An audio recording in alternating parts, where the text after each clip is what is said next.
Hello everybody, I'm Raphael Perry and it's time for some more Lone Wolf. This time we're of course playing Book 2, Fire on the Water. Now at the end of the previous episode, we suffered a pretty unfortunate incident due to me making a rather terrible decision, which has not doomed this playthrough entirely. Our quest is not now impossible, but it's much, much harder than it was before. And unfortunately, the only real thing that is making it harder is random chance. So that's alright then. Unfortunately, after being shipwrecked, Lone Wolf was picked up by some fishermen who beat him unconscious and robbed him and left him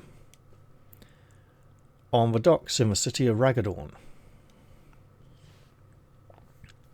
Now,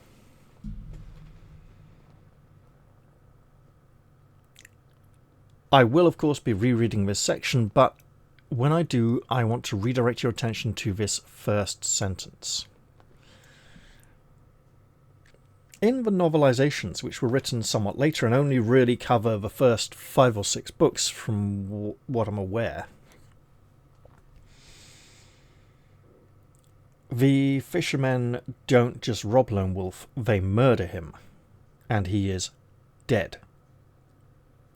He is then restored to life by a character called Quinifer, who appears frequently in the novels, and Joe liked her enough to give her a small cameo appearance in one of the much later books. She is, however, not very popular with the fans. Quinifer is a character from another world who is a massive Mary Sue. She has powerful magics at her disposal, more powerful than any magician on Magnamund, which she rarely uses, not out of any sort of wisdom or desire to not interfere, but because she's disrespectful and just can't be asked. She is flippant, she's annoying, she is a massive Mary Sue. I think I said that already. She acts vastly superior to everyone in Magnamund, doesn't take them that seriously, doesn't seem to respect anyone, and has enough magical power to do whatever she wants, whenever she wants. Fortunately, she doesn't often want to do anything. She occasionally has some pseudo philosophical discussions of Barnadon, maybe a little with Lone Wolf, but for most part she stays in the background and doesn't do very much. She's wild and uncontrollable and disrespectful. Now, it does make her the most annoying character in the books, but what it does do is it allows Lone Wolf to mess up and make mistakes, and then she fixes them so that he can continue with his adventure. In fact, it allows the author to show off some of the auto-kills, I imagine, even transforming this mere act of robbery into an auto-kill. And then she just says, no, you can continue, and fixes it so that Lone Wolf can continue. And so later on, when Lone Wolf confronts the fishermen who robbed him, the look of surprise on their face is not because he found them, but because they killed him and they thought he was dead. I cannot say I'm a very big fan of the character of Quinifer. That being said, the novel-created character of Vonotar's Gaiac henchman was actually entertaining. The conversations between Vonotar and his Gaiac henchman were entertaining and amusingly written, and worth reading. Quinifer just has a massive ego problem that isn't doing her any favours, so I'm not a big fan of hers. But I felt I had to mention it before continuing at this point. So, we shall continue in our attempt to recover the Seal of Hammerdal, which is an important quest item, which has been removed from our inventory. If we can recover it, we shall attempt to continue on our quest. Now, there are a number of potential auto-kills facing us in the near future. And one or two or three of them can only be avoided by purely random chance. And it's going to come down to dice rolls. It's artificial difficulty, but thematic because we've been robbed. I'll explain it when the time comes. Can I highlight text? I can. Good. When you awake, you are shocked to find yourself lying beneath a wooden jetty, and the shallow water surrounding you fills your nostrils with a foul stench. As you stand, your head throbs violently, as if you had been knocked unconscious. This is exactly what has happened to you, and your gold, your backpack, your weapons, and all your special items, including the Seal of Hammerdal, have been stolen by the fishermen. In the Collector's Edition, you don't lose any of your special items except for the Seal of Hammerdal. You may choose to follow these instructions instead. I am choosing to keep my 2 special items because it would be hard to continue on them. I'd literally not be allowed to look at the map, essentially, at the front of the book. And Barnardon's Crystal Star Amulet, we can't get another one, and there are times in the adventure where it is assumed we still have it, if we had it in the first place, you know.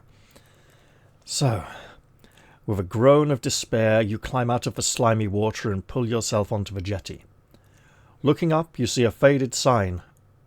Welcome to Raggadorn. I have, at this moment, created a backup character sheet for the beginning of the book, in case we die and have to play again. Yep, I looked at the previous video to check how much money we had. And here's our map. We're currently in Raggadorn. We're trying to get to Hammerdal. We were going to be dropped off at Port Bax, but the ship was wrecked by saboteurs, magic, and foul weather in combination.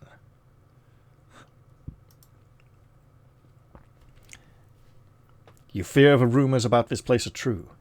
It is nearly dark, and it has started to rain. You must find the seal if you are to persuade the Duranese to give you the Sommerswerd. Looking round, you see a large market square with a stone signpost in the centre, indicating the various roads that lead off the square. We may go along Barnacle Street, East Bank Wharf, or Booty Walk. Or we could go back to the jetty and search for the fishing boat, which, in all fairness, right, the fishing boat is one of the few things we will recognise in this situation. And, unlike the fishermen, it's probably not moving. Right? So let us do that. There are many ships of all sizes and nationalities moored on this side of the harbour. The River Dawn, which divides the city of Raggadorn, is always busy. You're about to give up search when you spot the thieves' fishing boat. There is nobody aboard, but a thorough search of the cabin reveals a mace and 3 gold crowns hidden inside a folded hammock.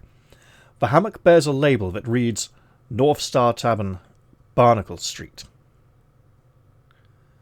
Oh, really?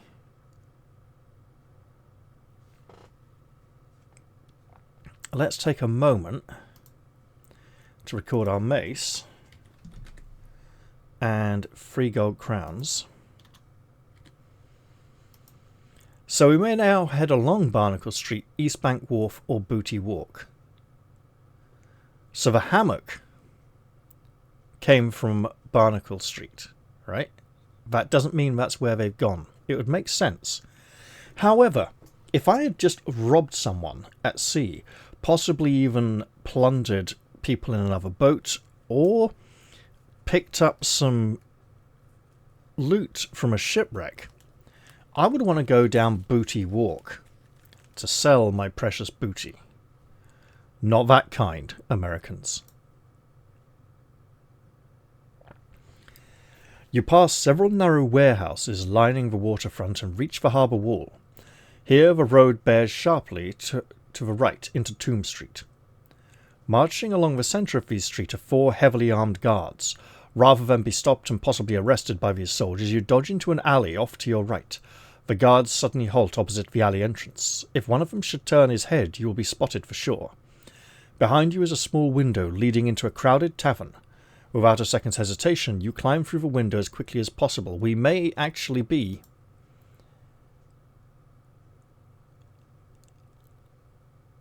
in the one off the street, because we've just going back, instead of going east on Barnacle Street, north along Booty Walk. So we may have been going along the same side of the building, so we could be in the North Star Tavern anyway. The tavern is full of brigands and drunks and good-for-nothing crews of trading ships moored at the jetty, all singing and drinking while some try their strength at arm wrestling. All are so engrossed that nobody notices you enter. In a far corner you see the fishermen that robbed you. They are seated at a round table covered with empty ale tankards, meaning they're probably drunk. You know that if you are to reach Durenor in time, you must retrieve the seal of Hamadol and your gold. Well, we'll go after them and see what we can. Let's confront the fishermen. We could walk to the bar first. Try and win some gold crowns of arm wrestling. If we do that, we lose the opportunity to confront the fishermen, I think. So we'll just do this now while they're still here. They might get up and leave or something. The fishermen stare at you with open mouths as if they have just seen a corpse return from the dead. Remember that line? Remember what I said earlier? Suddenly, one of them kicks over the table and they make their escape through the back door of the tavern. With one bound, you leap over the table and pursue them out of the tavern into the darkness beyond. We can continue the chase or just let them go and give up. I don't think we'll do that. Onwards after them. The back door opens into a small square, in the centre of which is a large tomb. The fishermen have disappeared into the gloomy streets, all that is, except one who has slipped on the wet cobblestones and knocked himself out. He is lying in the gutter with his face submerged in a puddle. You roll him over with your boot and search his corpse, and search him.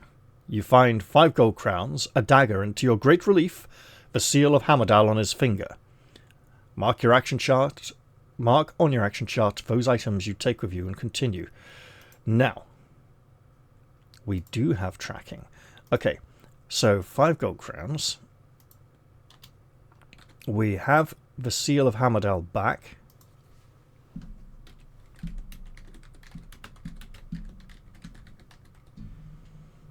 There we go. And a dagger as a backup weapon in case we lose our mace or get into a really tight space and can't utilize it fully. We do have the Kai discipline of tracking. You must find shelter for the night or you will risk being arrested by the city guard. Your Kai sense tells you that the best course of action is to return to the tavern and ask the innkeeper for a room. Refreshed by a comfortable night's sleep, you can then make plans to reach Durenor first thing in the morning. As you re-enter the tavern, you can see that most of the sailors are clustered around the centre table to watch an arm wrestling contest. We don't have Mind Blast or anything that would conceivably be very helpful in an arm wrestling contest. So let us speak to the innkeeper. He is a mountain of a man, completely bald and with a large gold ring, and with large gold rings hanging from each ear. He looks at you suspiciously and says, "Ale is 1 gold crown. A bed for the night is 2. Which do you want?" Let's not buy any drink. We don't exactly have the clearest of heads at the moment. We've had a blow to the head and we're sort of angry and incensed. Let's not add intoxication to that. Wait till we're feeling a bit better first.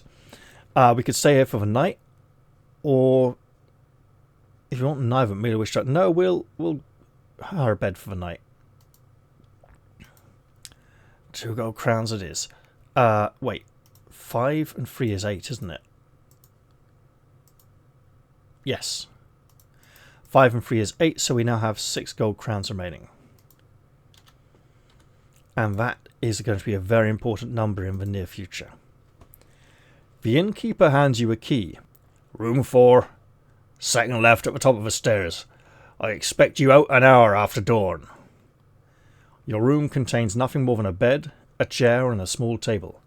You lock the door and prop the chair against it for good measure before settling down to sleep. You resolve to find some other route to Durenor in the morning. You awake at dawn to the sound of heavy rain falling on the cobbled streets outside, and that is very heavy-looking rain. The kind we've had in these parts for a number of months recently as well, yeah. It has been 6 days since you left Holmgard, and you must eat a meal here or lose 3 endurance points. Well, I suppose we're just going to have to lose 3 endurance points then. That's okay, we have the discipline of healing, we'll slowly replace them. You gather your equipment and leave the room. As you descend the rickety stairs, you see the innkeeper cleaning the floor with a mop and bucket. We can ask him how we can get to Durenor. The big man looks at you and says in a cynical voice, "The coach station. The coach leaves for Port Bax this afternoon. For a gold crown, I'll tell you how to get there." We need a ticket on a coach. I'm not sure we can afford his advice. We'll just leave the inn. You head south and follow the quayside until you come to a junction where the street heads off towards the east. Most of the shops in this street are still closed except for one to your right. There is a sign above the door. Janelda Coop, Alchemist. Magical potions bought and sold. We have no money, we won't go in the shop. Well, we do, but we're trying to save up for a coach ticket. You are standing opposite a large building with a sign on the wall. Raggadorn Stables and Coach Station. The green-clad coachman is sitting next to the notice board that reads, Port Bax, journey time 7 days. We will approach the coachman and ask to buy a ticket for the journey to Port Bax. The fare to Port Bax is 20 gold crowns, says the coachman in a gruff Raggadornian accent. If you have 20 gold crowns and wish to purchase a ticket, then you clearly did not get robbed by the fishermen. We do not have the money for the fare. And if we can't afford that coach ticket, we're going to get auto-killed. If we can afford the coach ticket, there's still a few auto-kills along the way, so we're going to need a little extra money to avoid 1 or 2 of those. Opposite the coach station is a narrow street leading to a gaming house with a sign outside. No weapons allowed inside.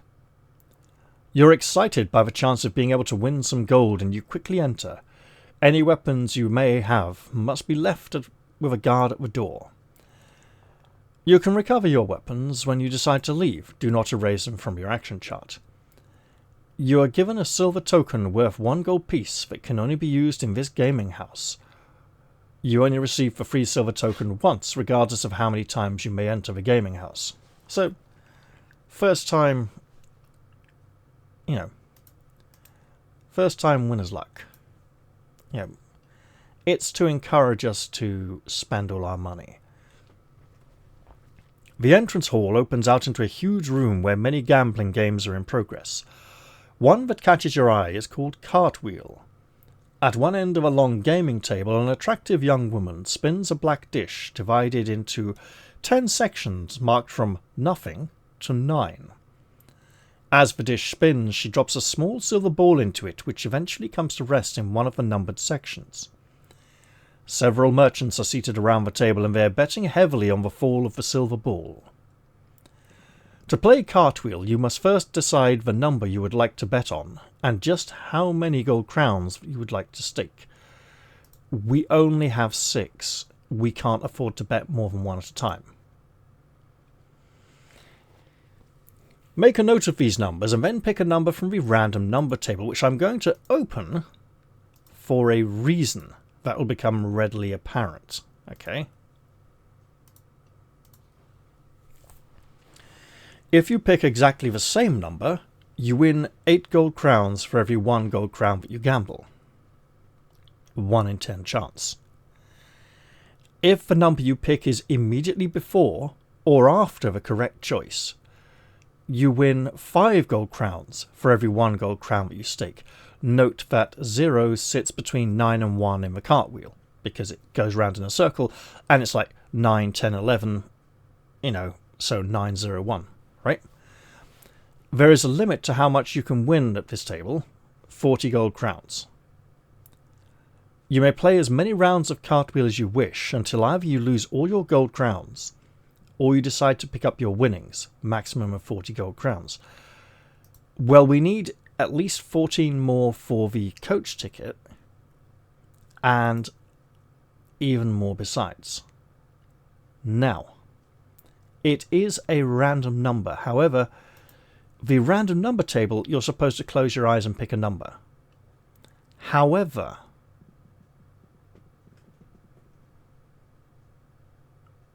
you could just go for like 8 and aim for this section here and hope you get an 8, a 7, a 9,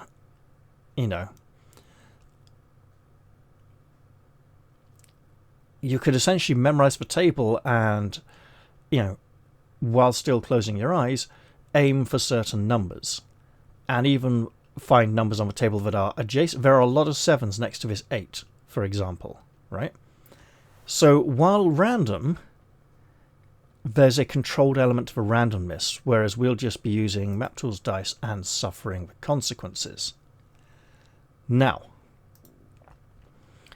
because we are completely randomly rolling to see where the ball stops, we could pick any number we want. Each number has an equal probability, right? No number, whereas here, for instance, there are so many 7s clustered near that 8 that choosing a 7 or an 8, actually a 7 would be an even better bet, because you could get a 6 and 8, but you might get a 9 or a 4 or a 5, and that wouldn't be so good. So with this random number table, certain numbers are more advantageous to pick than others. But we're just going to roll it. And since there's an equal chance of every number, we might as well pick the same number every time and keep rolling and see what happens. So now we just need to pick a number from 0 to 9. And since 6 is the best number in the world, and we start with 6 gold crowns, that is the number we are going to pick. We will begin by betting our one and only silver token that counts as 1 gold crown. And we get a 2. We lose our silver token. We now have 6 gold crowns. 6 chances to roll a 5, 6 or 7. Theoretically, and this is where the gambler's fallacy comes in, we have a 70% chance to lose and 30% chance to win. So theoretically, we will win 3 in every 10 rolls. This is absolute bullshit. Because the problem with the gambler's fallacy is it takes a proportion and applies it to a large group of probabilities and says that, the probability should even out over time. Whereas what actually happens is that every gamble is a separate instance, a separate roll of the dice, as it were, and so your chances are exactly the same this time as they were last time. So you go, oh, come on, I'll win next time. Actually, your chances of winning next time are the same as they were this time and the last time. It's really unfortunate. So, okay. We'll bet 1. We get a 1. Drops us down to 5. Another 1 drops us down to 4.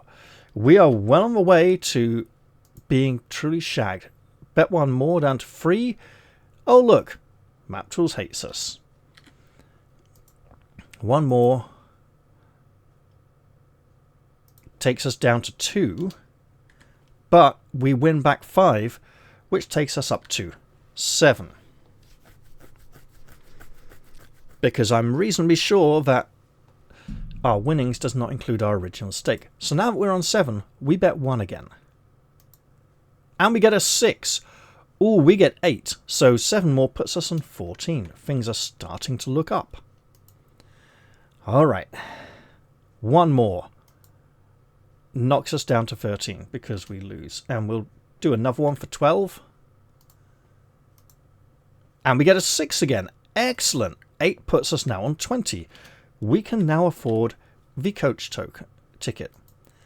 But I think we're going to need something like 8 or more to complete the journey to Port Bax. The interesting thing about this, while it's still completely random chance at this point, unfortunately, is that we would have started with our 20 gold crowns from book 1 and 11, well no, and 10 to 19 gold crowns extra. So we pretty much would have been guaranteed to have the 30 we need, right? We rolled high at the start of the book and got 38. Anyway, 1 knocks us down to 19. Another 6. Are we on sticky map tools dice? So we're on 27. We'll go down to 26 and bet again. Okay, yep, fine. 25. Okay, 24. Okay, I'll put that on 23 as we roll again. And then we'll go down to 22. Because... Ow. Right, 21. Not good. 20. Okay, 19. And now we can no longer afford the coach ticket. 18. 17. 16. We got map tools sticky dice, but on 16, we won another 5, puts us back on 21. Unfortunately, that is not enough to continue. So, we'll go down to 20. Ooh, okay, 25. Down to 24. 29. I will go down 1 to 28, pushing our luck a bit here. 27. 26. At 26 we get 5, puts us on 31. Risking it, I'll go down to 30. 29. 28. 27. 26. 25. 24. 23. At 23, we go back up to 28. Let's try and get to like 32, 33-ish. Okay. So the odds of winning are low, but the winnings are high enough that they kind of balance out against the losses in theory. It's not a good theory. Okay, so 28. We'll go 27. At 27, we get 6, and we get 8 back. 27 and 8 is 35. We can continue with that, I think. It's not quite what we started with. We don't have the extra pieces of equipment we were allowed to take at the start of the book. But we'll just push on with what we got. We'll collect our winnings. Our winnings being 29 gold crowns. And the establishment is probably happy we leave before we get the full 40 limit. There's probably a number of jealous merchants looking our way, some of whom might be considering sending thugs to beat me up and rob me before I leave town. Although they don't imagine how quickly I'm trying to leave. We're standing opposite a large station. We'll go talk to the coach driver again. And he says, "The fare to Port Bax is 20 gold crowns." And we pay the money. If we did not pay 20 gold crowns, we would get auto-killed by the fact that the journey... Oh, we don't have a map open. Okay. The journey time is so long that we can't get there on foot and get back to Holmgard, and we just get told that, you know, time will run out and we're shafted, essentially. Or there's an auto-kill along the road that gets us if we're not in the coach. I can't remember which, right? But anyway. Whew. You pocket the ticket, and we will absolutely write that down. and the man takes you to a coach that is waiting near the east gate of the seaport.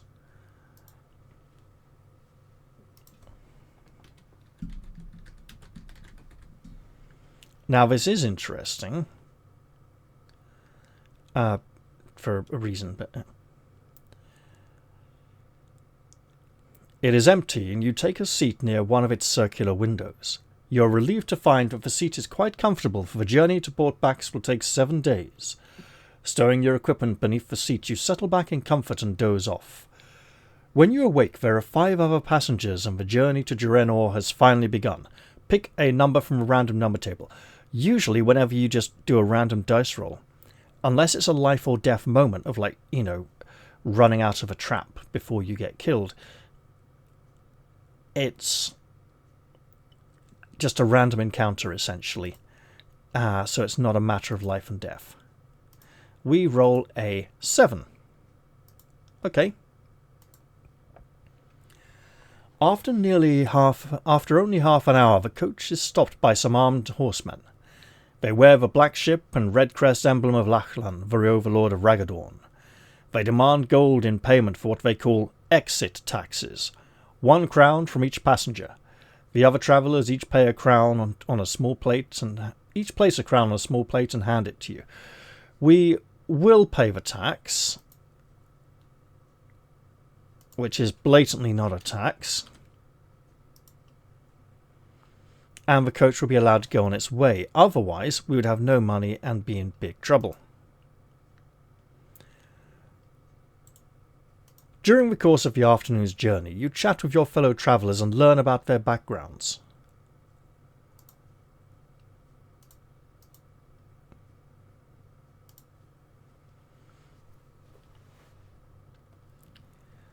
Sitting opposite are 2 brothers named Ganon and Dorie. They are knights in the Order of the White Mountain, warrior lords of Draenor who have pledged alliance to protect the country from raids by the bandits of the Wildlands. They own a castle and land near Port Bax. Next to them sits Harvork, the merchant, who might be a half-orc. Just saying. His nose is swollen, his face is badly bruised thanks to Lachlan, the overlord of Raggadorn. A little misunderstanding about port taxes lost him his cargo and most of his gold. Seated by the far door is a priest called Parsion.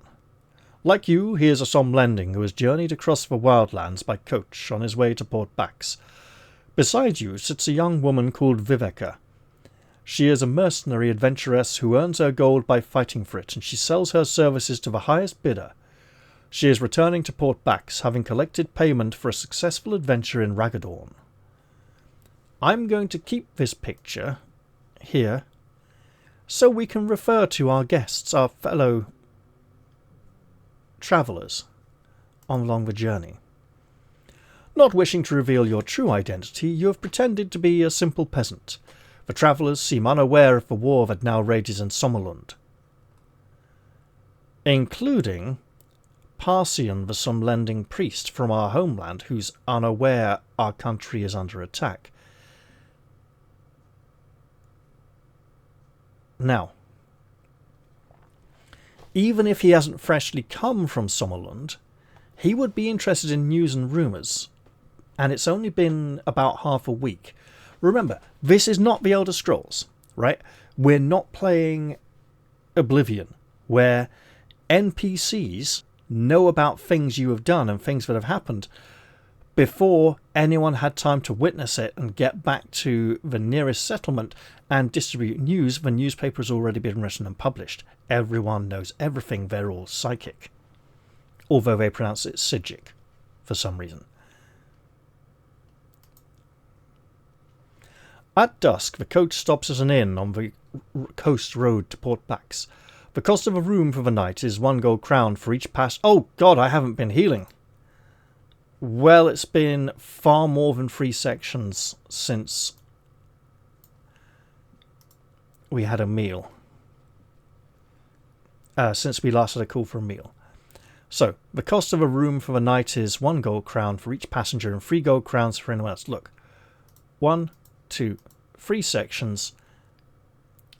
4, 5, 6, 7, 8, 9, 10, 11, 10 sections since we last had to eat. Okay? So we're fine. I'm not marking that off, though, because we probably can't afford a meal this time either. As you're about to enter, the coach driver demands to see your ticket. Why would we have lost our ticket? Is there a way we could have concealed ourselves on the coach without a ticket and pretended to be a passenger? And maybe if we hid underneath the coach or on the back of it or something, but it's unlikely. We do have a ticket. There we go. The driver nods and hands back the ticket. The inn is warm but poorly furnished. You must eat a meal here, which will cost you 1 gold crown unless you have a meal in your backpack. The Kai discipline of cunting cannot be used when instructed to eat a meal on your journey through the wildlands, as it is a barren wasteland inhabited only by creatures called Sals, a weak and cowardly breed of Gaiac. If you can afford 1 gold crown for the room, 1 for a meal, 1 for a room, but wait. 1 gold crown for passengers, free for everyone else. I see. I was like, wasn't it free for meal, 1 for room? No, it's the other way around. No. Okay, we can afford 1 gold crown for a room. And you know what? We'll eat a meal as well, because it'll look suspicious if we don't. Right? Although they might wonder how a peasant was able to afford so much money after a coach ticket. I've been and gone and done and won big on the what's it? Cartwheel game, that's all. Allegedly. Actually, that's exactly how I did it. You sleep deeply without being disturbed before rising at dawn, gathering your equipment and joining the others as they board the coach. For 2 days and nights, the coach follows the flat route across... For 2 days and nights, the coach follows the trade route across the flat, treeless wildlands. It stops only to allow the driver to sleep, but on the morning of the 9th day of your quest, so 6 days into our 7-day journey, there is an unfortunate accident. We must generate a random number, and the random number we have generated is a 0. You're travelling along a narrow section of coast road, which follows a dizzy course beneath high and overhanging cliffs. A rockfall has blocked the road ahead and you must stop to clear it. You are helping the driver to lever a large rock from the path of the carriage when you hear the sound of falling rocks. A boulder crashes down from the overhanging cliff, killing the driver before you can make any attempt to save him. He was standing less than 6 feet away from you at the time of his death. We do have the Kai discipline of sixth sense. It is the very first one we mastered. You sense that someone is on the cliff above and that you were the intended victim of their attack. Someone is trying to kill you. Personally. Slowly, one by one, the other travellers appear and stare in shock at the dead coachman. "We must bury him," says the priest. You silently nod your agreement and prepare a grave in which to lay the corpse. An aggrievement. It would be an interesting word for a burial. Yeah. One where everyone's really bitter and holding grudges over the will, no doubt. As you all walk back to the coach, you discuss what should be done. "I know the road to Portbacks. I'd better drive the coach," volunteers Harvork. "I do hope we're not blamed for his death," says the priest nervously. "It was an act of the gods," says Doré. "I shall testify to that," says Ganon. "Lies are never spoken by knights of the White Mountain." It is true that in Jurenor a true knight will speak only the truth, whether for his own good or ill. His words seem to reassure the priest, and you are all soon once more on the road heading towards the eastern horizon. It is late in the afternoon when you arrive at a coach station. In a small coastal village known as Gorn Cove, which is mainly populated by outcasts, thieves, and schals. The death of the coachman is met by the villagers with great suspicion, but Doria's words convince them that it was accidental. There is only one inn at the village, a tavern known as the Forlorn Hope. Its state of disrepair is typical of all the other hovels in this poor sea village. A room for the night costs 1 gold crown. We will absolutely pay for a room. If we only had enough money for the coach ticket, there's 1 or 2 auto kills that could have happened to us already for sleeping outside instead of in a private room. There's someone trying to murder us, and we do know the enemy has many agents. The innkeeper is a thin old man with only one eye. He hands you a key and points to a balcony opposite. "Number 2, the red door," he says. The other travellers each pay their 1 crown, collect a key, and make their way across the crowded tavern floor towards the stairs. "We must make plans for tomorrow," says Dorier. The others all nod in agreement. "I suggest we meet here in the bar in 1 hour to decide what to do." As you close the red door to your room, for some unknown reason you recall the words of Captain Kelman when you left Holmgard harbour. "There is evil treachery at work, and the enemy already has plans afoot to thwart your request." An hour has nearly passed when your thoughts are disturbed by a knock at the door. It is the innkeeper, and he is carrying a tray of hot food. "With the compliments of one of your friends," he says, and leaves before you can ask which one. You have not eaten today, and the food smells most appetizing. Do we have the discipline of hunting? We do not have the discipline of hunting. We could eat the food, or forego the meal, and lose 3 endurance points, which is why I'm leaving this 19 right here from earlier. We will not eat the food. Although the delicious smell of the food is making your mouth water, you suspect that something is very wrong. You set the food down by the door. Your hunger has made you tired, and you decide to take a short nap before meeting the others in the bar. When you awake, you see the bodies of 2 dead rats lying beside the food tray. They have been poisoned. The shock soon turns to anger when you realize that the poison was in the food intended for you. You grab your equipment and leave the room, intent on discovering your would-be assassin.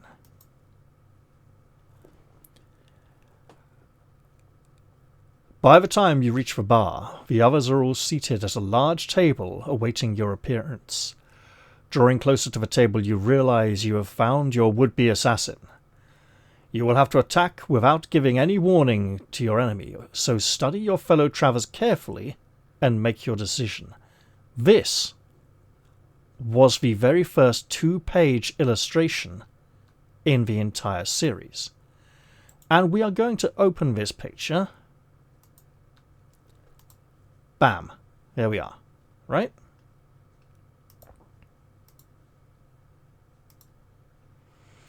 We could attack the Knight of the White Mountain called Dorier, Harvork the merchant, Vivica the young adventuress, the priest called Parsion, or the Knight of the White Mountain called Ganon. They are brothers, and even if we only have to fight one, the other one isn't going to be happy about it. Now, let's take a moment here, pop back over here, because we were attacked by brigands. I did not save the picture. Well, okay then. Alright, here's what we're going to do. Table of contents. Numbered sections. Section 1. We did not attack the man we met. 160. We used the discipline of animal kinship. And we were attacked by a gang of thugs. When we defeated them, you do notice that each of them has a tattoo of a serpent on their left wrist. At which point, I redirect your attention to the following illustration, where we see a left wrist with the tattoo of a serpent. And if we had been paying attention, we would know exactly which of these individuals it was. Even if his hood was down in this picture, we would know these are Ganon and Dorie. This is Harvork, this Vivica, and so forth. This must be Parsion, the bastard, who we are about to attack. Now, because it was a double-page illustration, you would read this section and be presented with the choices. If you turned the page, you would see this illustration. You would see them all there with the legend. Illustration 22, the others are all seated at a large table waiting your appearance. And it would be a test of memory to see if you remembered the mark of evil. There seems to be a serpent-marked cult out to stop us.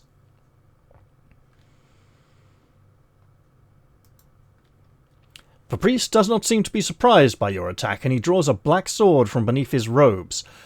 Black metal is used by the minions of evil in Magnamund.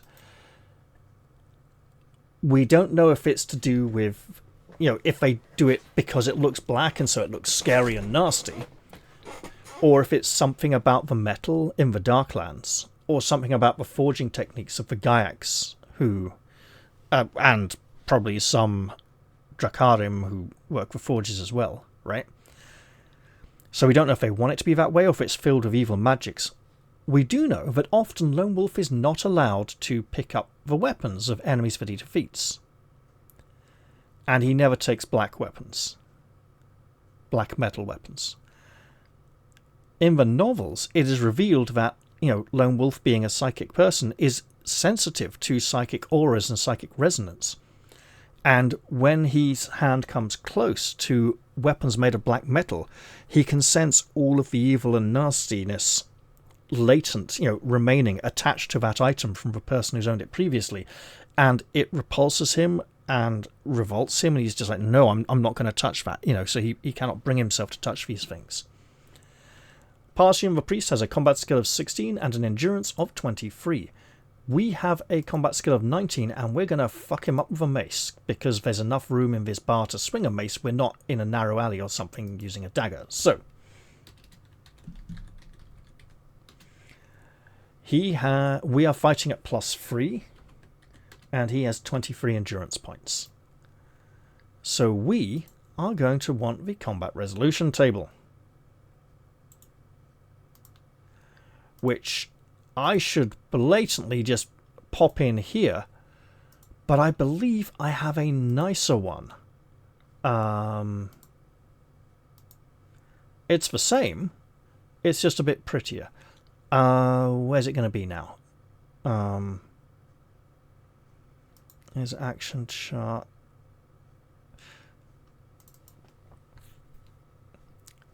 This is what the combat results table looks like in the books as opposed to on the website, and it does look a lot prettier, right?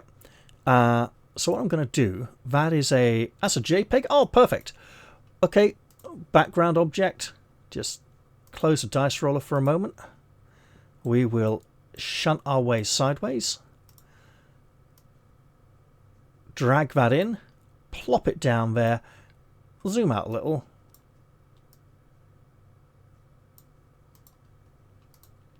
There we go. And there we have our combat results table, right next to the map. Okay, we're rolling in this column. So I don't need to drag the camera around or anything, and leaving that there is a perfect reminder. K is automatically killed, E for enemy, W for Lone Wolf. Round 1. Fight! 2. So Lone Wolf loses 3 endurance, but Parsion loses 6. So that knocks us down to 16 endurance points, but reduces Parsion to 17. Things are not looking great for him. Let's smack him again with our mace as he cuts at us with his dark sword. Oh, we rolled a 1. Lone Wolf loses 4 endurance points and Parsion loses 5, so we're still hurting him, we're just not defending ourselves very well. Oh dear. We're now on an even footing, however, and things can only get better from here, allegedly, as long as we draw another 1. A 4. Lone Wolf loses 2 endurance points, and Parthian loses 8. Reducing his total to twice that which we just lost. And for the last round, a 5.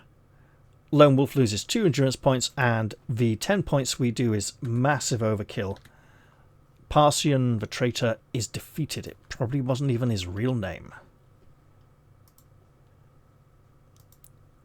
He's only a traitor if he was a genuine Somlending. If he was a spy impersonating a person from Sommerland, that's another matter. Searching the body, you discover all you need to prove that he was the assassin. Inside his pockets, you find a half-empty vial of Nardern syrup, the deadly poison that was used to taint your food. There is also a scroll written in Gaiac giving details of your expected arrival in Port Bax. And we're going to heal ourselves 1 point because this is not a combat section. He must have located you at Ragadorn and hatched his murderous plans there. You notice that a weapon he carries is a Darklord blade, fashioned of black steel and forged in the furnaces of Helgadad, the infernal city of the Darklords beyond the Derncrag range. Only there, in all the vast Magnamund, can black steel be made. But the final proof of his true identity is the serpent tattoo on his left wrist. The harbour thugs who attempted to kill you before you had even left Holmgard bore exactly the same mark. His purse contains 20 free gold crowns, which you may keep. Do not forget to mark them on your action chart. Oh, it's like, you might keep them, but you're going to keep them, aren't you? You're going to. Don't forget this, mate. After the amount you lost earlier, yeah, we're not forgetting. The other travellers stare with horror and disbelief at what you have done. Before you can explain yourself, there is a loud crash at the front as the front door is thrown open. In rush 6 armoured soldiers led by the innkeeper. They are the town guard, and the one-eyed innkeeper is screaming at them to arrest you, and you get to regain another point of endurance because it's not a combat section. Haha. We could fight them. Yeah. There's a song called I Fought the Law Won. We're not going to do that. Or we could escape through the back door. Let's bugger off out the back. Although night has fallen, a full moon casts a bright light upon the village, and you regain another endurance point, because you're not fighting, technically. Behind the tavern, you see a small wheelwright shop with 2 horses hitched to a haycart. Do we have the Kai discipline of camouflage? I believe we picked that up specially for this book. Using your Kai skill of camouflage, you can hide undetected in the haycart until it is safe to come out. And also regain another point of endurance while doing so. We will absolutely do that and regain a 3rd point for turning to section 82. When you are certain that the angry mob has passed, you jump from the hay wain and run stealthily along the street, dodging from one shadow to the next. To your left there is a shop with a sign above the door. Gunnio's Weaponsmithy. There is a light in the window and the door is open. Let's go inside. And go up to 14 endurance points. A large man dressed in a leather apron is busily sharpening a fine broadsword. He is seated at a grindstone that sends a shower of sparks high into the air every time he touches the blade to it. He bids you good evening and offers you the broadsword. "'Tis a fine blade wrought of Duranese steel. It can be yours for only 12 gold crowns." That would be great, especially if we didn't have a weapon. If we hadn't gone to the fishing boat and had somehow managed to make our way through these fights without a weapon. We have a mace and a dagger, and we don't have weapon skill of any particular weapon. So instead, we will leave the shop through the front door and recover a point of endurance. At the end of this street is a large stable. To your right, you can see some of the mobs searching the shops and houses. Suddenly, one of them sees you and raises the alarm. "There he is! There's the murderer!" There is no time to think. You rush into the stable and, freeing one of the horses, you leap onto its back. As you ride out into the moonlight, an axe flashes through the air and grazes your shoulder. You lose 1 endurance point and make your escape into the night. Now, what I could do is just cancel the point for the next section, or the point for this section for healing, but it is a wound, technically, so I'm marking it down. You spur the horse along the twisting village street, across a wooden bridge, and up a steep path towards the rest of the cove. In the light of the moon, you catch a glimpse of a signpost pointing eastwards. You ride all night without sleep, but we do get a point of endurance back. Although, it looks like we're going to lose some. You ride all night without sleep. As the dawn breaks, you are greeted by a startling change of landscape. The barren wildlands are given way to moors and waterlogged fens, and a dark shadow runs the length of the eastern horizon for as far as the eye can see. This is the Gerenor Forest, the natural frontier of the mountain kingdom where it borders the untamed wildlands. It is indeed a welcome sight. You are no more than a day's ride from Port Bax, but you are tired after a night ride, and you must eat a meal or lose 3 endurance points. We have no meal. If you have the Kai discipline of hunting, you may use this skill to trap a wild moor rat or marsh bird for your breakfast. We do not yet possess the skill of hunting, so we will take the 3 damage back down to 12. It is hunger and starvation, but 15 is a wound healing point on the way back up, so that's technically undoing those 3 points of healing there. But hey-ho.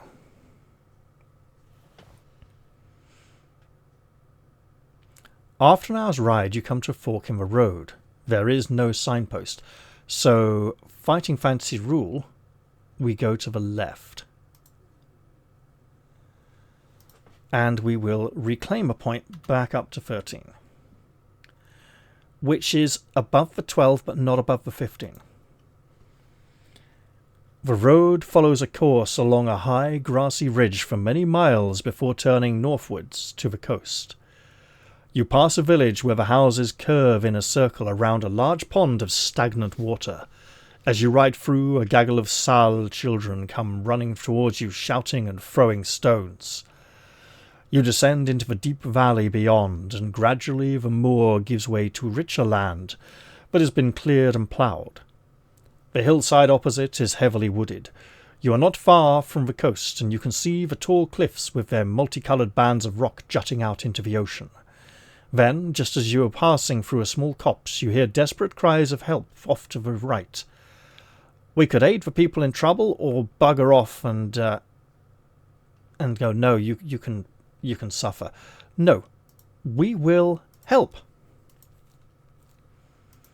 12, 13. 13, yes, 14. Okay. You spur your horse through the tangle of trees until you enter a small clearing. 6 Sals are jumping excitedly around the writhing body of a man on the ground. A strangely carved spear is stuck in his chest, and lying dead beside him is the body of a knight of the White Mountain. The creatures are shrieking at each other and appear to be unconcerned with a man's obvious agony. If you have the Kai discipline of healing, a healing potion, or some Lorm spur, and you want to try and save the man's life, I am going to blatantly mispronounce Lorm spur as Lormpsur so many times over the course of this series, because for some reason the first time I saw it, I read it that way and it kind of stuck. We could attack the Sals. No, we'll just see. Look, if we go to heal this man with the spear in him who's dying, and the Sals try to stop us, then we'll deal with them, right? But let's try to heal him. We even get to heal ourselves a little bit as we do this. Back up to 15. You try to apply your hands to the injured man's chest, but the Sals are pulling at your cloak and trying to drag you away. We do have the Kai skill of camouflage. We mastered it specially just for this book. So we will turn to section 77 and heal from 15 to 16 endurance points. During the period of your Kai training, your masters taught you many of the languages and dialects of northern Magnamund, one of which is Sazal. The creatures in this clearing are Sazals, and they are screaming at you that the wounded man is not a man at all. They say he is a Helghast, a powerful shape-changing servant of the Darklords, and this is where it all gets really horrible. We can believe that they are telling the truth and check what the man has in his pack, or we can suspect the Sazals are lying to stop us interfering with their spiteful game of bullying the man to death and fend them off with our weapon. Now, if we check his pack, we don't get something. If we did not have the discipline of camouflage, we'd still get the option to rob his gear, right? But we need to interact with the dying man or get auto-killed later on. So having camouflage here is almost a disadvantage. It does allow us to avoid a very dangerous situation, but it will matter a lot. And we will go up to 17 endurance points and pray that is enough. The cowardly Sazals squeal in terror and run in all directions to avoid your blows. They have soon fled from the clearing, and you turn to help the dying man. He is barely alive and far too weak to talk. We could remove the spear from his chest or just search through his pack for useful items. We will remove the spear from his chest, and it's a combat section, and oh my god, it's a horrible one. The carved spear is made of metal, yet it feels as light as if it were made of wood. You notice the shaft is covered in runes and magic emblems. As you carefully pull it from the man's chest, he gives a long sigh of relief. You are about to examine his wound when you feel a searing pain shoot through your head. It is so strong and painful that you collapse to the ground. You lose 2 endurance points, taking us down to 15. You are amazed to see the man jump to his feet, and then horrified to see the dreadful change that comes over him. The skin of his face appears to writhe and change colour, growing darker and shrinking as it decays on his skull. His eyes burn with a bright red glow, and long fangs protrude from his bottom jaw. You choke with fear as you realise it is a Helghast, a nightmarish agent of the Darklords. It is attacking you with its powerful mind force. If you do not have the Kai discipline of Mind Shield, you will lose 2 endurance points for every round of combat that you fight with this creature. Normal weapons cannot harm it, and it is immune to Mind Blast. You can only wound it in combat with the Magic Spear. The Magic Spear is a weapon-like special item. Remember that you only get a weapon skill bonus in this fight against the Helghast if you have weapon skill with Spear. No other weapon will assist us. And it doesn't take a weapon slot. Interesting. I seem to remember always putting it in a weapon slot when playing Book 2 in the past. The Helghast has a combat skill of 22 and endurance of 30. It is sheer unmitigated evil. The Helghast is one of the most insidious monsters in the Lone Wolf series. They are shape-changing undead spies who infiltrate and will often attempt to murder Lone Wolf. A combat skill of 22 means we are fighting in the -3 column. And it has 30 endurance points. This is going to be a difficult fight. You cannot evade this creature and must fight it to the death. If you win the combat, you may keep the spear. Mark it on your action chart under the Special Items section as a magic spear. Now, usually in this series, from I think Book 3 onward, Mind Blast doesn't do 2 points of damage a round, but reduces your combat skill by 2 when you are exposed to it. So we are fighting in the -3 column. However, I'm moving across enough that we can see the numbers down the side here. This is going to be difficult and unfortunate, especially as it got the 2 damage on us initially and we are on half health. Now, let me speak plainly.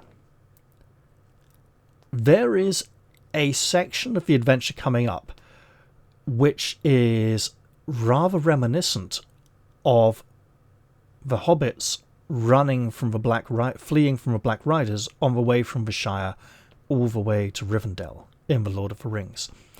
Especially sort of the section where Frodo is riding on Glorfindel's horse. Yeah, I'm sorry, if you watch the film, Arwen wasn't even there. She usurped another character's role in the film and was given another character's actions and abilities. And then he was written into the film as Ace Rimmer elf who looks a bit like Ace Rimmer and gets killed at Helm's Deep for no fucking reason because the elves weren't even there. I'm sorry. Why do the elves turn up and say, Elrond decided we should come and help you from Rivendell, when Celeborn and Galadriel's home is not only closer, but easier to arrive from, as they wouldn't have to go all the way around the fucking mountains to get there, and they would have had to set out long before the whole situation in Rohan developed to the point where the Siege of the Hornburg was beginning, which would have to show remarkable foresight.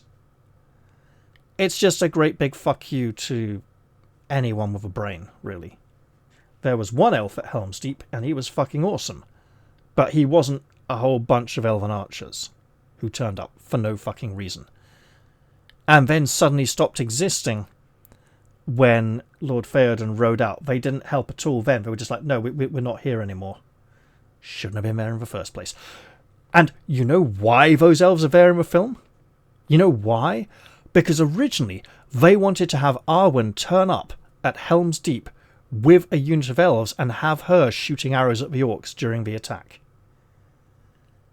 Because they wanted feminism and to give her more agency. Which is nice for her, but it robs other people of agency and makes their efforts less valiant and impressive.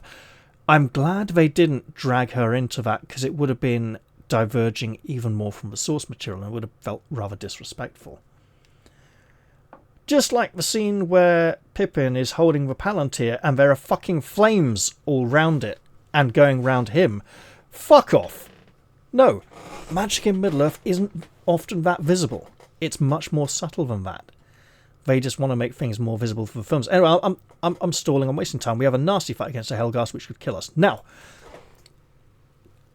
there is a computer game, part of a computer game series, in which the final boss monster is called the Helghast.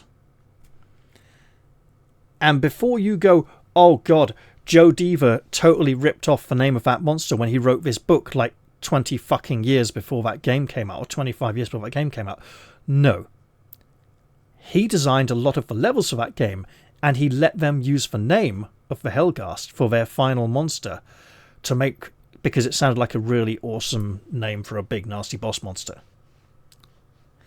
He did a lot of level design in computer games, linking up things, flow charts, ways to traverse levels, stuff like that. He did a lot of good things in level design. Right, let's get our fight on, and we have rolled a 3, which is not ideal. Lone Wolf loses 5 endurance points and the enemy loses 3. Yeah, that hurts. Oh well. So, getting back to this, right?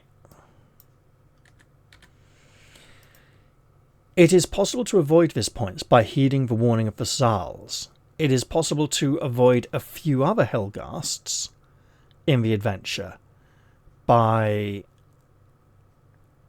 following another warning, although in the original version of the book it is not possible for that warning to allow you to completely avoid those other Helghasts.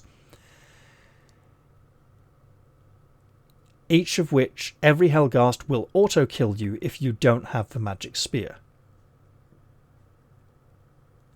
And there's sections where you're running and they chase you, and eventually they'll catch you in any number of locations. There's a number of sort of dead-end locations where they catch up with you, and if you don't have a magic spear, they kill you. If we obtain the Sommerswerd, the Sommerswerd is a magic item and can absolutely hurt Helghasts. You know, any magical weapon will do.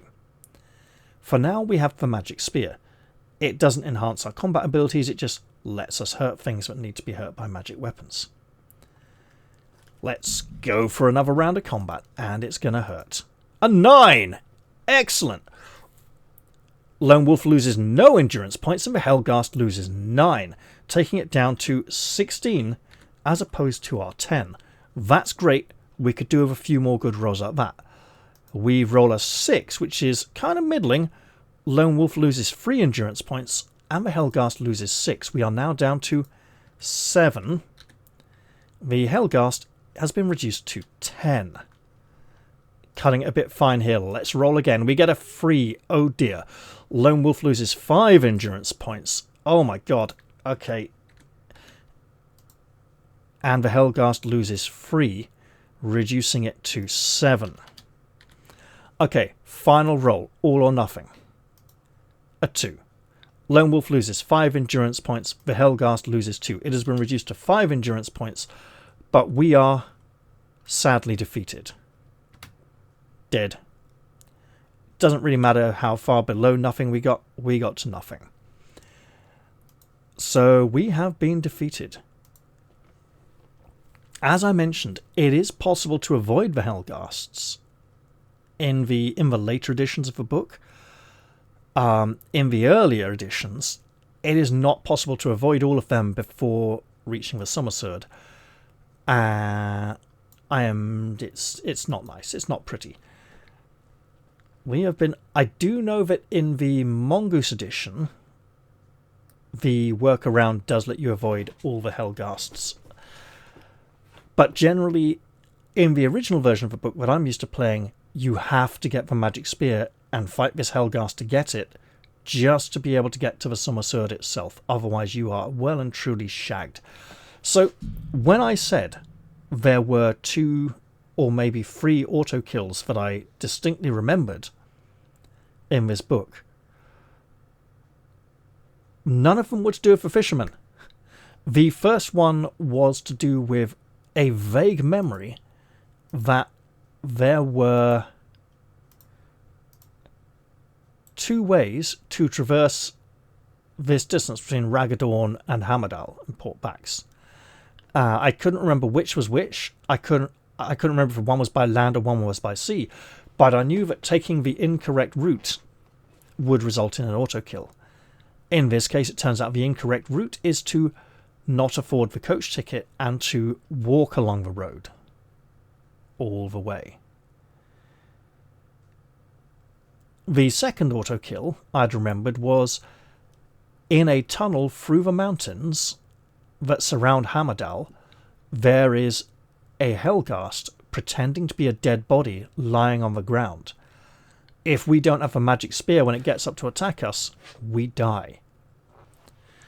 And third one would be all of the different instances of being chased by the Helghasts and running and hiding in between Port Bax and Hammerdal. There are a lot of auto kills in that area to do with not having the magic spear. So I get to go back to the beginning of the book and play again. And you know what? We haven't got that far, really. We've had the ship journey, which is 1 episode. The getting robbed by a fisherman and everything there in Raggadorn. Guess what? That ain't going to happen again. So then we'll have the journey to Port Bax, and then to Hammerdal and back to the coast. I can't remember if it's to Loth or Port Bax, and then by sea. To the people saying that Gerenor is more like Sweden than France, I'm sorry, but Ganon and Dorier are such French names. All right. Hey, our first true death of book 2. Didn't I have a death in... No, it wasn't last night's game. It was from the game before as well. Lovely. Well, and that. Oh, yeah.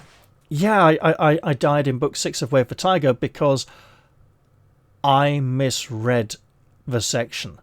It said if you've hit the wizard twice, turn to section 66. If you've failed to hit him twice, turn to section 11. And I hit him twice, then I turned to section 11 because I saw the, turn to section 11 and ignored the 66 for some reason. And because it wasn't on screen, because I was having to use a physical book, because the PDF of the old original edition differs and has some errors, I wouldn't have got hit for 7 damage, so in the back of the head by Cassandra. So when Tyurchev came at me with his sword and struck me for 7 damage, for 9 damage, I didn't just have 6 left, I would have had 13 endurance points left and could have taken another... Well, let's put it this way. He might have hit me again, so it could have all just turned out that way anyway. And I'm happy to play the book again and get better results, because I know I didn't do perfectly, and I know I could do better. And that'll be fun. I might not even wait till Monday for the next episode of that. I might do it and go, hey, I just want to play it, I almost did that last night, but I was just far too tired, so I uploaded the Tainted Grail episode instead. So, clearly Quennefer's going to move heaven and hell to put Lone Wolf back at the beginning of the book. I don't like Quennefer. She's a annoying character. I remember I only read 2 of the novels. The one that covers the second half of Flight from the Dark, and the one that covers all of the Caverns of Cult. Those are the only 2 novels I've read. And by the beginning of the Caverns of Cult, Lone Wolf was a wild, frustrating, a wild psychopath living out in the woods, killing animals for sport, and on the brink of turning into a serial killer. And Barnadon and Quennefer had to go and perform an intervention and sort of rehabilitate him and persuade him to go out to Calt and go on the adventure. It's nice to show that Lone Wolf's adventures were leaving their psychological mark on him, but having Quennefer essentially do everything and correct all his mistakes, it does mean that he could be given the kind of personality that would lead him to make many of these mistakes. And we don't want to see a sort of perfect run where he does everything perfectly and doesn't make a single mistake. But it does feel as if he's being robbed of agency, and it's like fucking Smallville, right? If you ever watched the TV series Smallville, which was a Superman series without Superman, right? It's a series about Clark Kent when he lives in a place called Smallville before he becomes Superman, when he's just a kid. Except it wasn't. It was a series about 3 or 4 bitchy, snotty-nosed schoolgirls who were being played by women in their late 20s, playing girls in their early to mid-teens, who would bang on about teenage angst and whatever shit they felt like, and Clark Kent would hang around in the back and occasionally give slight hints that he might turn into Superman much later on, and nothing interesting particularly happened the entire fucking time. And given that Superman was created in the 1930s, and the first time I watched an episode of Smallville, it was a bunch of teenage girls turning up at a party being held in some kind of caves or something, with a load of, expensive modern electric lights and loud 90s techno music sort of blaring. And one of them said, "How did you find this place?" And the other one said, "I downloaded instructions from the internet." I was like, what fucking internet? This is supposed to be 1930s, Yeah. I mentioned this to a friend and he said it's a reimagining, which I later learned was destroying something and taking the fucking piss. I'm sorry, but Superman was... Clark Kent was barely in Smallville. He was a background character in his own show. It was more like a show about other characters, and he was just occasionally there and might help them when they really needed it. But he was afraid of heights and everything that Superman is not scared of at all and famous for being good at. Would have been interesting if they'd gone original Superman, because original Superman cannot fly. He can just jump really high and really far and land safely. Original Superman is capable of leaping over mighty skyscrapers in a single leap. but not actually flying. The flying is the only power that was added to him after his creation. All of the others were like there at the beginning. But anyway, we have unfortunately been killed by a Helghast. How would we play this differently to ensure being nearer full health at the start of that fight? Because we'd have to fight the Priest Parsian, and there's only so many sections between him and the Helghast fight. We could have an extra 2 combat skill from equipment that we had at the start of the adventure. That would not be stolen, so we'd be rolling 1 column further along. In the -1 column,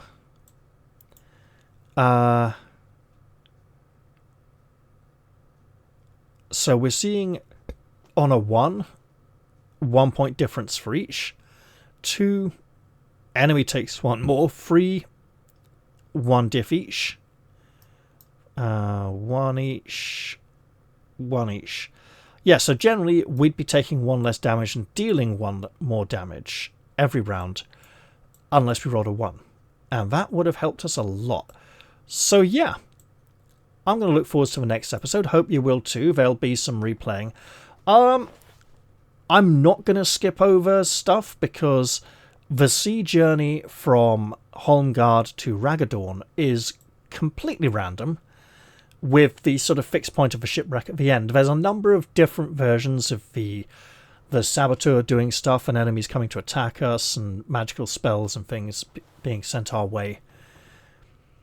And the short section in Holmgard before we get on the ship is so short, we might as well just do it anyway, right? So there we are. It happened. We can accept it. It's totally fine. Sometimes you just get killed by a Helghast. And with that, I'll see you all next time, guys. Bye for now.